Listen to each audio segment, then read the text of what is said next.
Hey, what's up, YouTube? This Jersey. Before I start my movie review, I need y'all to like, comment, share this video, and subscribe to my channel. So, this is an extreme spoiler alert. I'm going to be telling you mainly 80 to 85% of the movie. So this was a 1996 Lifetime movie called Bastard Out of Carolina. One of my favorite movies.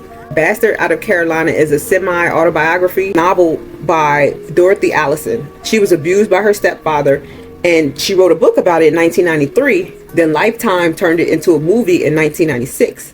People pay for what they do, and still more for what they allow themselves to become. And they pay for it simply by the lives they lead. James Baldwin. The day I was born started off bad and only got worse. I guess it was lucky I got born at all. This happened in the 1950s in Greenville, South Carolina, and a little girl named Bone narrates through the movie. Bone has a mother named Annie Boatwright, who was 15 when she had Bone and is the youngest of the siblings. Bone has a lot of uncles, aunts, and cousins, and they were all rednecks, and people just looked at them like they were trash. The family didn't have much, but they all loved each other and they were like close-knit. One day, Annie was in the back of the car asleep, and she was pregnant, while her siblings were up front, drinking and driving down the road. They crashed into the back of a truck, and Annie flew out the window. No one died, but Annie was in a coma, and they had to take her to the hospital. When she got there, they had to take the baby out of her.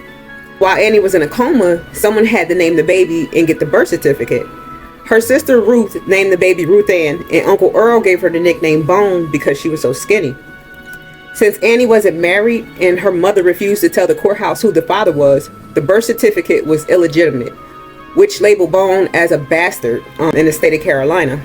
So when Annie woke up a few days later, she was mad that Bones was labeled as a bastard.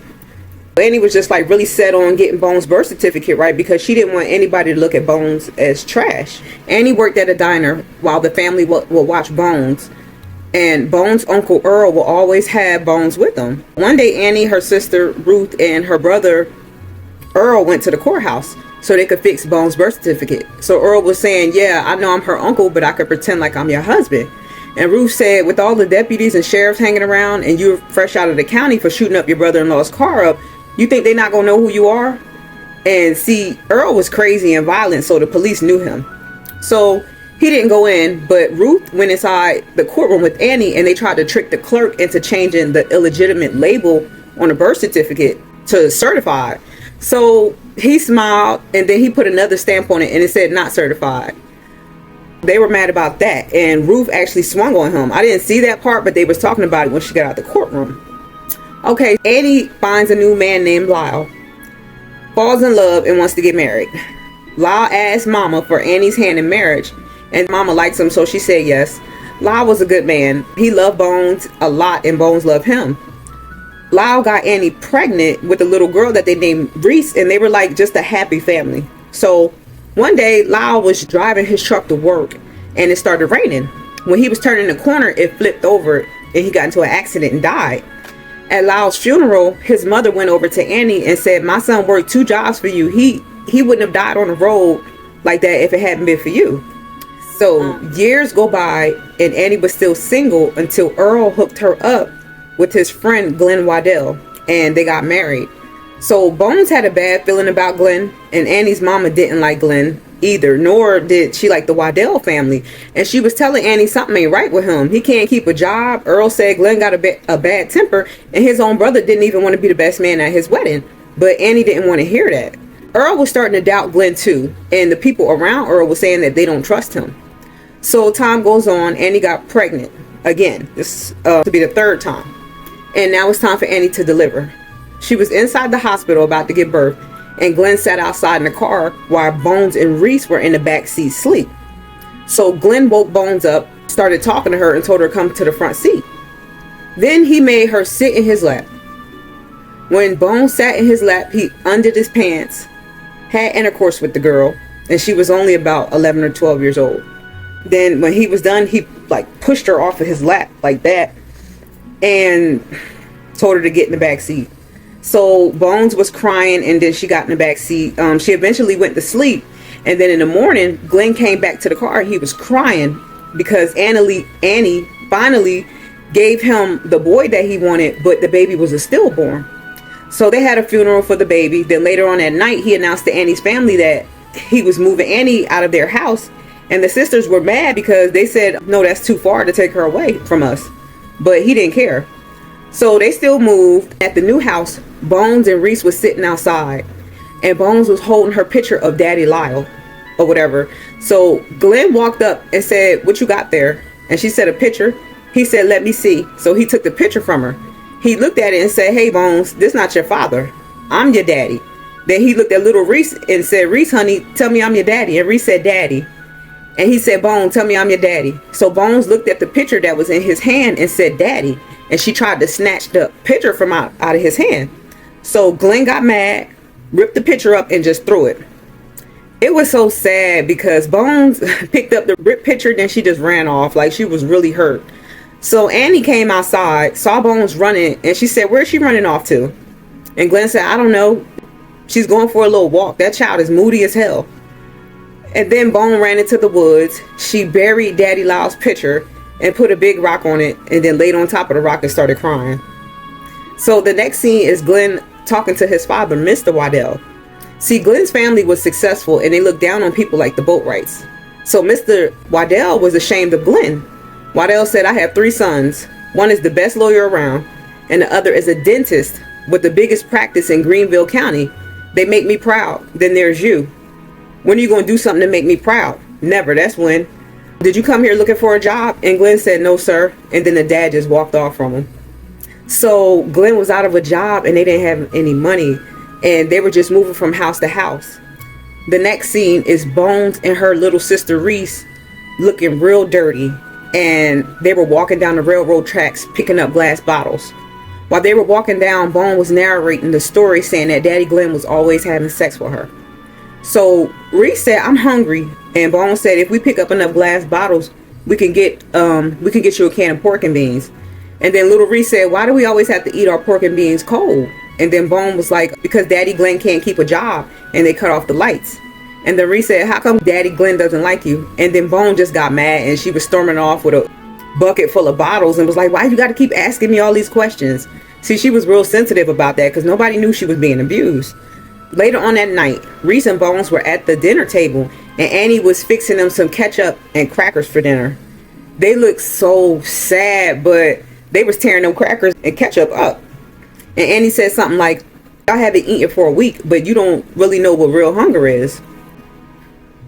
When Glenn came home, Annie was yelling at him saying, you're not out there looking for a job. You a liar. I had to feed my girls that crap for dinner. He was saying like, I am looking for a job. He was just lying. Annie got dressed. She had on her high heel shoes, a nice red top that fell off the shoulders with a little black mini skirt. She told the girls, get dressed. You're going to your Aunt Elma's for a while. I'm going to pick you up later. When they were walking out of the door, Glenn was sitting in the dark room just looking mad, and they all walked past him and got in the car. When Annie was done making money, she picked up her girls, took them home, fixed them a real meal, and after that she started selling cat.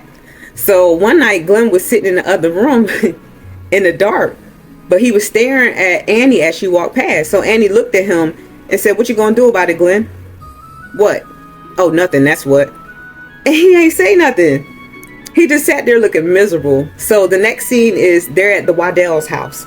And I guess someone was having a birthday party, probably a kiddie birthday party. And Annie dressed her girls up real pretty. So one of the stuck-up Waddell women was like, yeah, I see Annie has them all dolled up today. Because, you know, they look down on the Boatwrights. And people like the Boatwrights. So Mr. Waddell was talking to someone. And then Glenn was interrupting him saying something about, Daddy, I got that job. I think he just wanted his father's attention. So his father just kept talking to the other man. And then while they were talking, Bone went inside of the room that they were in and said, Mr. Waddell, Auntie wants a pitcher of iced tea. So Mr. Waddell pointed to the iced tea and said, go ahead and take it to her. So Bone picked up the pitcher of the iced tea off the table and she walked outside with it. She was trying to be careful when she was walking, but she dropped it to the ground. So Mr. Waddell ran outside and started yelling at her. Then Glenn ran up and got in between his dad and Bone. Mr. Waddell started yelling at Glenn and he was saying, you brought these people around here. Why you bring them around here? And then Glenn was like, those people are my family. So Mr. Waddell was pointing at his chest and he was like, no, we're your family, boy. Then he pushed Glenn and Glenn pushed him back. And then Glenn grabbed his father by the neck and was about to choke him. But he stopped and said, you can't hurt me no more, old man. Okay, so the next scene is Glenn working on a car while Bone and her little sister Reese was running around outside. And Bone almost tripped over one of Glenn's tools. He grabbed her by the arm and he said, this is my one day off. You just need to cool it, kid. He said, you're a girl, not a racehorse. Then he let her go. So Bone walked off and she started mocking him. She was like, you're a girl, not a racehorse. Just cool it, kid. You're a girl, not a racehorse. You're a girl, not a racehorse. Little bitch! You little bitch! Come here! Come on, you smart stupid! Come on! No! Come on! You sure? Glenn? Glenn, I'm on this door. I'm sorry. Not as sorry as you're gonna be. Glenn, please! Tearing around here, Glenn, let me in. making fun of me, embarrassing me in front of my daddy. Glenn! What'd you do? I waited too long to do this. Too long. Glenn, what'd you do? Let me in. But she kept saying, I'm sorry, I'm sorry, I'm sorry. He didn't care. He dragged her and she went into the bathroom and closed the door. Annie was outside yelling for Glenn, telling him to stop, but he didn't. Glenn made Bone lift her dress up, bend over, then he started beating her with his leather belt. And he was like, you're around here making fun of me, then embarrassing me in front of my daddy? I waited too long to do this. And this was Bone's first butt whooping. So Glenn opened the door and Annie ran over to Bones. And she was just trying to console Bones, but she was like asking her, like, what did you do, honey? What did you do to make him so mad? So later on that night, Glenn lied and said Bones called him a bastard and she was knocking over things. And he was like, I ain't mean to beat her that bad. The whole time he was saying this, he was kissing on Annie and they had sex. Okay, so fast forward, Glenn wasn't making enough money at his job. So Annie went back to working at the cafe, which meant he had more time alone with Bone. While Bone was narrating the story, she said that she tried her best to do every single thing not to make him mad, but he always found a reason every night for her to go with him alone somewhere, that to like either beat her or have sex with her. So the next scene is Bone walking around in pain, and she was kind of looked like she was trying to walk on her tippy toes a little bit or walk softly. And Annie was saying, Glenn, something wrong with her. But Glenn tried to downplay it and said Bones is just clumsy. She's always falling off of the porch and falling into trees and some other stuff. So one night, Bone was in so much pain that she went and woke her mom up. And Annie wound up taking her to the hospital. When they got there, the doctor was just yelling at Annie and saying, you know, you broke her tailbone. What you been beating this child with? I'm going to report you. When that was over with, another doctor carried Bone out to the car where Glenn was waiting outside for him. Then they drove home. When they got home, Glenn got out of the car. And then Annie pulled off and left Glenn. And she took Bone and her little sister Reese to Aunt Alma's house. So they stayed there until Bone's tailbone healed up.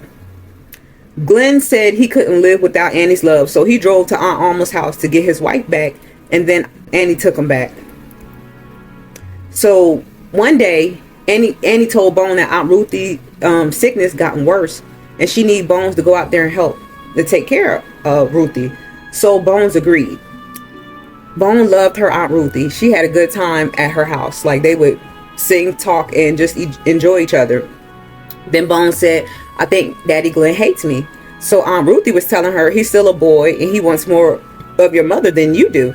Then Aunt Ruthie was like, has he ever touched you down there or hurt you down there? And then the look on Bone's face said yes, but then she said no. But Aunt Ruthie didn't believe her. So while Bone was living there, she looked happy and she was clean. So after a little while, Aunt Ruthie's daughter came back to take care of Ruth. Then Bone went back home. And then her Aunt Ruth passed away.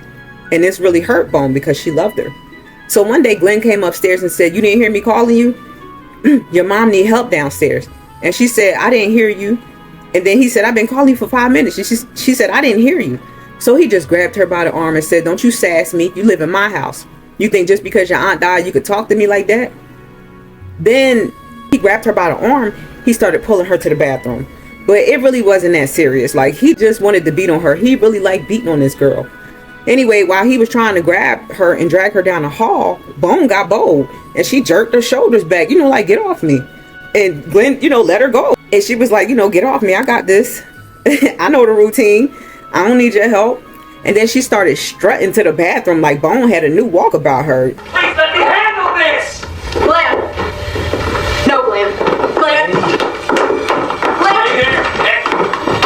Glenn.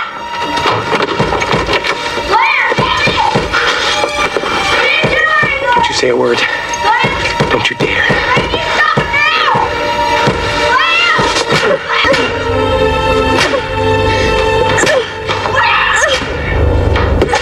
I guess she was getting stronger. And her mom did a half-ass job of trying to stop Glenn from going into the bathroom to beat that girl. You should have seen that little half-ass fight she gave Glenn. She didn't even really give him a fight. Bone went in the bathroom. She knew the routine, lifted her dress up, held the sink, and waited for her beating. The next scene is when they were at Aunt Ruthie's wake. I'm smiling because my favorite part is down here. A lot of family and friends were there, so Bone was walking around and it looked like she was limping a little bit. Uncle Earl saw her, and I guess maybe he didn't notice it, but he called Bone over and said, here, drink to your Aunt Ruthie. He said, but don't tell your mama. Then he gave Bone some moonshine and Bone was drunk. She was just walking around limping and wobbling, trying to look normal. Then Bone went inside to use the bathroom and was just sitting on the toilet. So Aunt Alma walked in there and she looked in the mirror. Then she seen Bone in the toilet. So Aunt Alma turned around and said, I'm sorry, Bone. I didn't know you were in here. And then she seen how Bone was slumped over on the toilet to the side or whatever. Aunt Alma was laughing a little bit. And she said, well, who done slipped you some liquor? Then she said, you're falling all over drunk. And Bone said, no, I'm not. I just had a little liquor. Aunt Alma was like, well, I heard that before. Let's get you in the bed. So Alma kneeled down like a little bit to help Bone pull up her underwear. When she pulled up her underwear, Bone jumped and was like, ouch.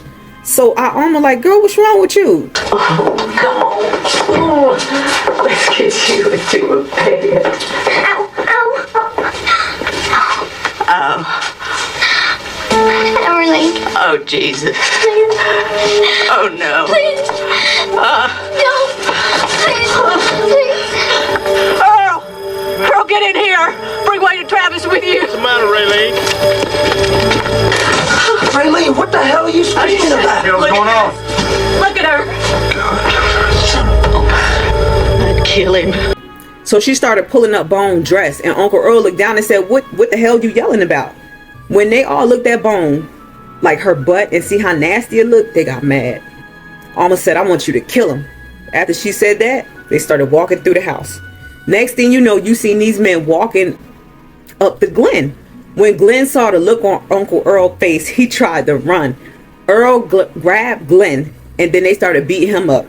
He got his behind whooped from the living room to the porch, to the front of the house, into the yard, then by the tree. They beat Glenn up for so long, they got tired and took a break. But Uncle Earl, he was out of breath, but he took off his belt and started beating Glenn with it. It was like, how you like that? How you like that?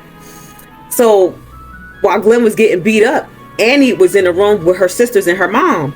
She was crying like, oh no, they need to stop. They're going to kill him. Glenn loves Bone. He really does love her. So her sister Raylene walked in the room with Bone in her arms as she laid her down on the bed.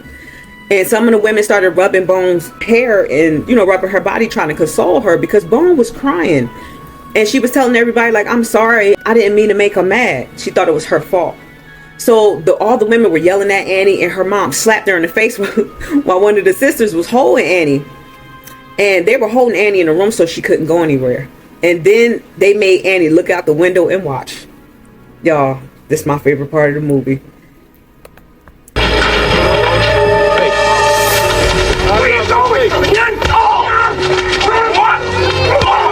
How you like that? How you feel, big man? Huh? Get up, boy! Get him up! Get him up! Bring him, mama! Come here! Go! Damn you. You got dead. He loves Bone. He loves her. He does.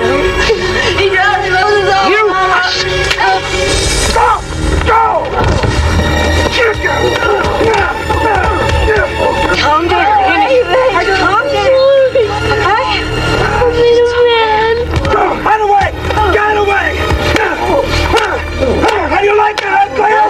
men were tired of beating on him, but Earl was not finished. Earl just started barking orders. He was like, set him up. So they knew what to do. Set him up! Turn him around! Get him on his knees! Now move! Out of the way! You like that? Huh? Oh my goodness. Uncle Earl had on them hard behind church shoes. And he started skipping back a few yards. Then he jogged forward towards Glenn. When Earl got closer, they let go of Glenn's body, but before Glenn could fall forward to the ground, Earl punt kicked his ass in the face. I really like Uncle Earl. Anyway, Uncle Earl was crazy because the police were at the wake, but Earl still beat up Glenn in front of everybody. He didn't care. Shout out to all the Uncle Earls of the world. And I feel like you either had to go through what she was going through or really enjoy the movie to appreciate that scene. Anyway, so after this, Bone was living with her Aunt Raylene and Uncle Earl was always around.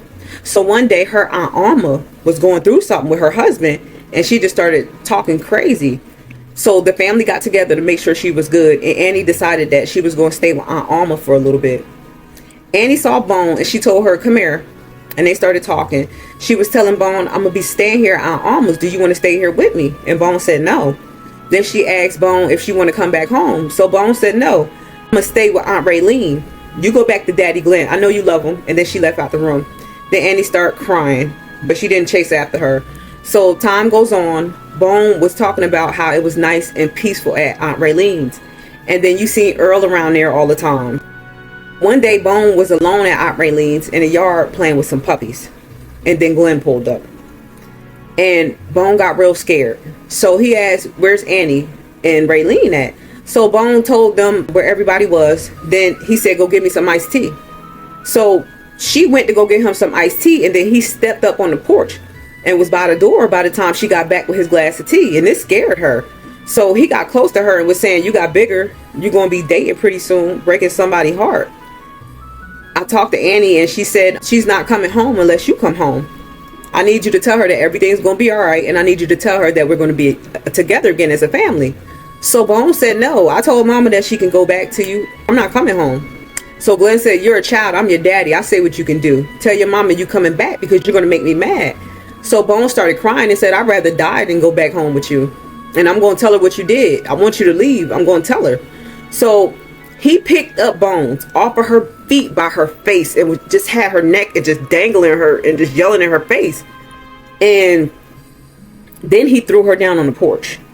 Then he grabbed her again by her face and just started slinging her on the porch and yelling at her. This whole time her body's slinging, but he got her face in his hand.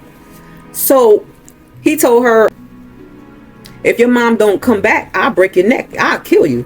Then he just started forcefully kissing her and making some nasty noises while he was kissing her. I would kill you. You know that. I would break your neck.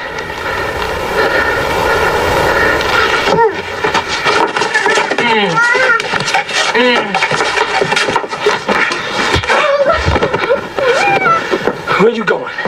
Where do you think you're going? Huh? Huh? You a big girl? Huh? I'll show you how brave you are.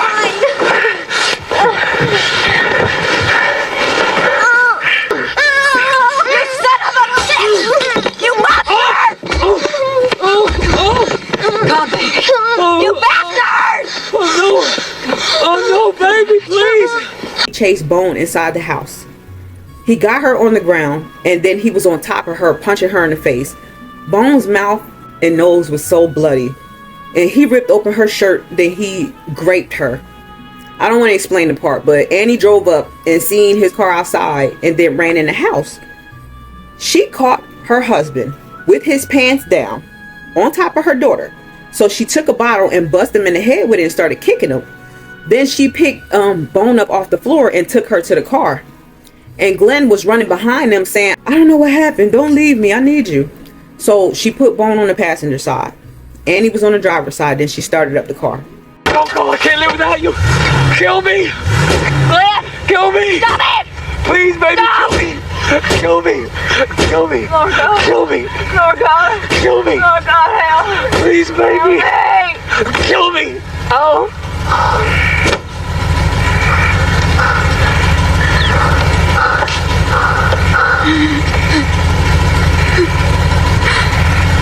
And Bone looked bad when she was on the passenger side. She was all bloodied up and crazy looking, and it was just, it just was crazy. So what Annie did was, Annie started crying, said, "Oh God, oh God." Then she took her left hand, put it outside the window, reached down, and started rubbing her finger through Glenn's hair. That got to me. Ugh. But anyway, in the next scene, Bone was at the hospital with her arm in a sling, a cast and in a sling. And the police were like questioning her about who did it, and she didn't want to tell them. But Auntie Raylene already knew who it was, and then she took her home. And she was telling Bone, like, no woman should have to choose between her husband and her child. And Bone said, "I hate her." Then time goes by, and Bone's arm is healed up. And one night, Aunt Raylene, Uncle Earl, and Bones were all sitting by the fire, just enjoying each other's company. But Annie pulled up, and when she did, Uncle Earl looked at her evil, and he was like, "Hey, Annie," and she said, "Hey, Earl." And then he just stood there. He wouldn't move. So Bone looked up and she said, "I'm okay, Uncle Earl." Like, she already know I get Uncle Earl on you. Uncle Earl walked off. And Raylene ain't say nothing to her. She just looked at her like she was disgusted, and she walked off. Now it was just Bone and Annie. Annie started apologizing to Bone. Then they hugged. Annie gave Bone an envelope, and then she left. Bone opened the envelope, and it was her new birth certificate. Ruth Anne Bones Boatwright was no longer a bastard out of Carolina. She closed her eyes and said, "I love you, Mama." And then it ends. So I love this movie. And it was sad because in reality, this is what a lot of children go through. And it just seemed like Bone could never catch a break. She was catching hell left and right. So I didn't like break down a full movie. I didn't give you like detail for detail, but she was catching a lot of hell. And I heard the book gets more into detail what was going on. So I'm going to read that pretty soon. And I'll do a review on it. But on a scale of 1 to 10, I give it a 9. The reason why is because when Earl football kicked Glenn in the face, I think Annie should have been right there getting hers next. So that's why I gave it a 9. Still one of my favorite movies though. And one thing is, like, over many years, I have become desensitized to a lot. So I can watch blood and violence and gory stuff, like even while I'm eating. And I didn't flinch when he was beating Bone. But no matter how many times I watched this movie over the past 2 decades, I still cringe at the sex scene, and I have to turn my head or mute it, and then I just don't want to hear it. So that's just like a warning to you all, you know, if you can't handle stuff like that. But don't let that stop you from watching this movie. That's just my opinion. I still think it was a good movie to watch. So y'all let me know what you think. Like, comment, share the video, and subscribe to my channel. I'd like to give a shout out to a few other content creators, such as ebook, God Soldier, June 5th, Be Humble, Doug Walk Different, and check out BGD No. He does movie reviews. He's always up on all the new movies, and if you catch him at the movie theater, he will pay for your ticket. And last but not least, check out the big homie at the Dante Show Network. He has a variety of content from prison stories, real life stories, a gaming channel, and much more. And shout out to everybody else who support me. You're my people. Stay tuned.